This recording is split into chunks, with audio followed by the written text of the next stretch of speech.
first such honor I've received in the United States, a country that has made me welcome as a visitor for decades, and in which I now dwell. Ultimately, I guess DHS got tired of issuing me work visas and just decided to give me a green card. It all started, though, with a student visa allowing me to attend Berklee College of Music. I found it interesting that as a foreign student during the Vietnam years, I had to swear that I would accept being drafted in the event the war effort ran out of young Americans.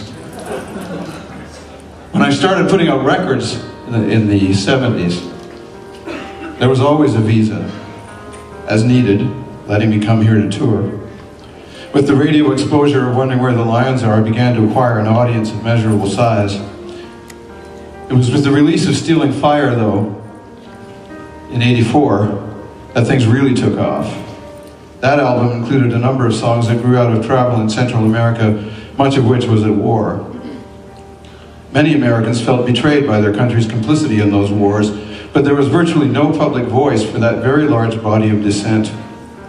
Some underground media, but little in the mainstream. If you didn't approve of what the US was up to, you were left feeling isolated.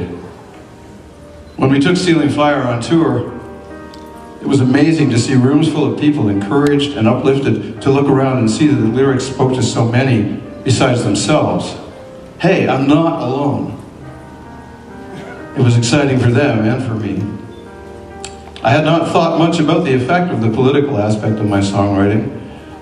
I'd always felt, and I still do, that the job is to tell the truth of the human experience as we live it.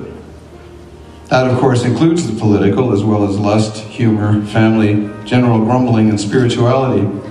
The key word is truth, delivered directly or obliquely, as understood by the artist. In the mid-'80s, the Reagan administration's official truth was that there was no war in Central America. Therefore, there were no refugees. All those Latinos and Latinas coming north across the border were just dying to be cooks and chambermaids and gardeners.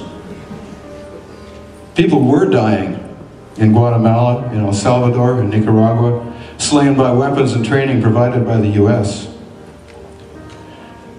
Murderous as that was, though, and I don't know the stats on this, it wouldn't surprise me if the death toll in the current gang culture to which the wars of the 70s and 80s gave birth is not even greater, especially in Honduras.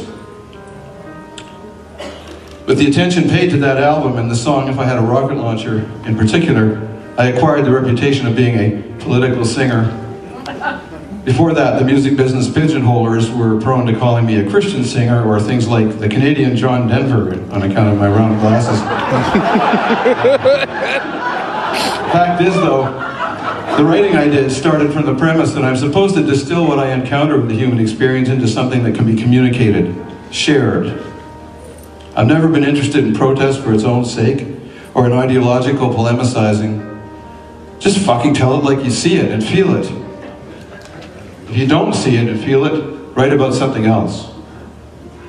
Songs need to come from the heart, or they don't count for much.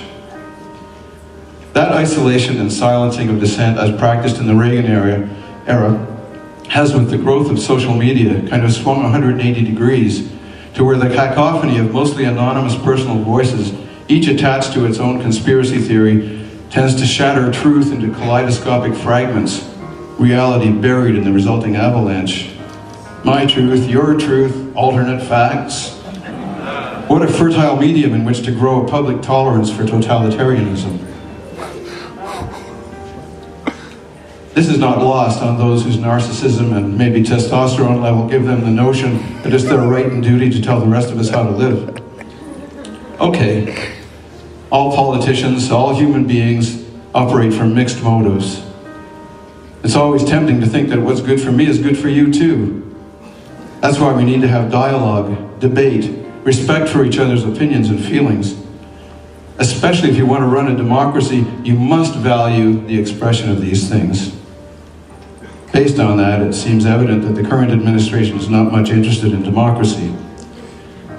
I don't know, maybe their supporters are tired of the responsibility. But somewhere in the steaming ocean of bullshit they're creating is a place for a definite need for truth.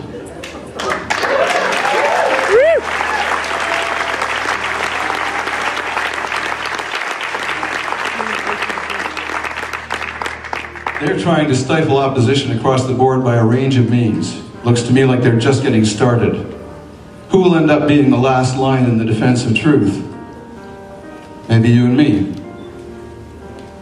Doesn't mean we can't sing love songs, but if you think you can keep your head down and ignore the political side of things, it's liable to be waiting for you with a blackjack in the alley when you come out the stage door. And what truth are we best in a position to encourage? Obviously, communication, community.